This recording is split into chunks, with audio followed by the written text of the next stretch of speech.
On the line with us, we've got Reverend Bill Rosco from the Boise Rescue Mission.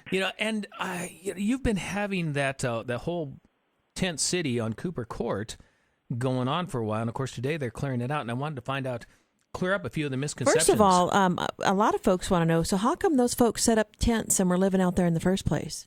Well, that's a tough question to answer, Brenda, because you'd have to ask each one of them personally. But generally speaking, these folks are people that really don't want to abide by any kind of rules or guidelines for a place to stay.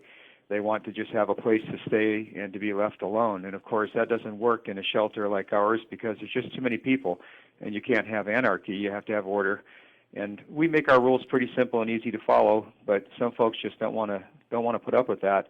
And, of course, you've got people in that group, too, who are suffering with mental illness or taking medications. You've got people there who are predators. I mean, we've had a lot of violence in that camp and trouble with the law, and some of them, for whatever reason, can't make good decisions for themselves.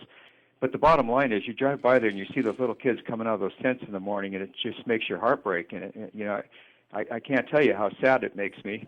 And we've had our staff over there repeatedly trying to get folks to come to the rescue mission, and not many have made that decision yet. Because you've got room for folks that want to abide by the rules. You've got a meal and a warm bed for them, right? Yes, we do. And, as a matter of fact, almost half of the adults staying at the rescue mission today are working and saving their money and preparing to move back into their own place.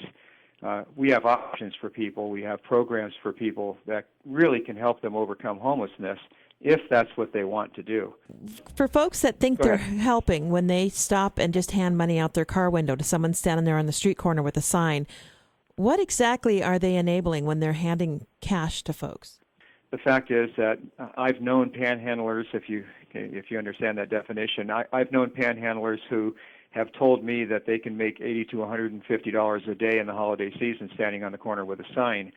And in fact, I've known panhandlers who have actually put a little business together with other people, and so they have a corner that's designated. It's their corner, and they'll take shifts, and they'll share their dog. And in a few cases, I've known that people have let other people have their children with them on the corner, so that it just tugs at your heartstring that much more to see the kid with the parent or assumed parent, and to see the person with the dog.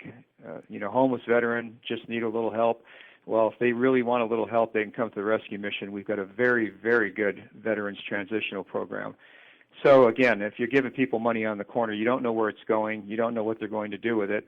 And God forbid that you give money to someone who uses it to buy drugs or alcohol, and they die because of that. God forbid that, but it does happen. And we're talking with Reverend Bill Rosco from the Boise Rescue Mission. So if folks truly want to help out and reach out, what would you recommend? I'd recommend they go to the website for Boise Rescue Mission, boise.rm.org, and support us as we are helping people. And right now our beds are filling up. We had 190-something people just in the shelter services at the River of Life Rescue Mission this week.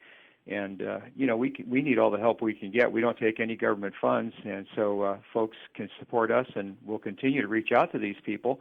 But meanwhile, we've got a house full of people at all of our shelters who are really interested in recovering from homelessness, and we're providing them the tools and the vehicle to make that recovery happen. And if that's our goal as a community, to get people out of homelessness, then they ought to support organizations like the Mission. And I want to mention the Salvation Army and the Sanctuary and Women and Children's Alliance. We're all doing a part of this work, and we all need help. And I want to say one more thing about our programs and services, folks, because the myth persists that we cram the King James Bible down everyone's throat as soon as they come through the door.